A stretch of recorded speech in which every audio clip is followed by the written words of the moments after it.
Gone in the Night Part 2, the abduction of 7-year-old Jaclyn Dowaliby. So we ended off the last video with Jaclyn's parents being arrested and going to trial. Cynthia was released, but a jury found David guilty and sent him to prison. By this point, the state had now taken Cynthia's newborn baby girl to intimidate her to turn against David. The prosecution really needed Cynthia to turn on David before his appeal hearing came up. But that didn't happen. As a matter of fact, Cynthia hired a new legal team, a private investigator and a retired police officer from another department. And they demanded the state hand over the evidence they had against David. Cynthia and her team started to debunk all the evidence. Let's take a minute to go through the strong evidence police claimed they had against David. Let's start off with the broken basement window. Police claimed they had evidence that David staged that break-in. Turns out the cops never took pictures of the basement window. They didn't dust for fingerprints. They didn't check for footprints. They didn't even check to see if the dust on the window sill had been disturbed. The police told the jury they had an eyewitness who visually seen David sitting in a car at the dump site the night Jaclyn's body was left there. But after Cynthia's team spoke with this eyewitness, they found out that was a lie too. The eyewitness actually said he's seen a man sitting in a car with a nose that looked very similar to David's nose at like 9 o'clock at night. So Cynthia and her team go out to the dump site at 9 o'clock at night and do some tests to visually see just how dark it was, and if you could see a man sitting in a car in that exact location at that time at night.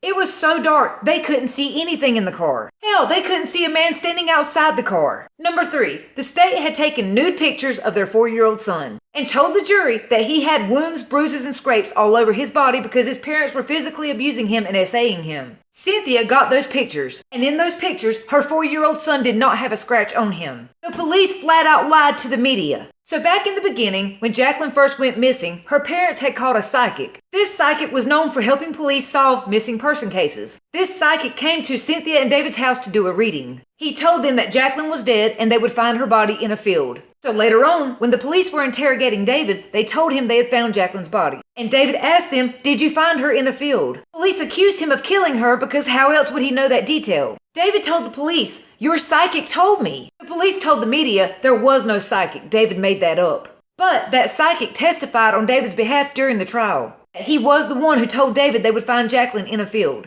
And the jury did not believe him. After hearing all of this, why would the jury still find David guilty? After Cynthia did some interviews with the media, some jurors came forward. These jurors said the prosecution was pushing them to find David guilty, even though they had no evidence to go on. One jury member was crying her eyes out because she had put an innocent man in prison and she knew that. But she was too afraid to come forward because the police department was intimidating and threatening the jury members. After a couple of years in prison, David Dowaliby was cleared and released. Police never followed any more leads on this case, even when they found out her uncle lied about his alibis. It's a cold case now.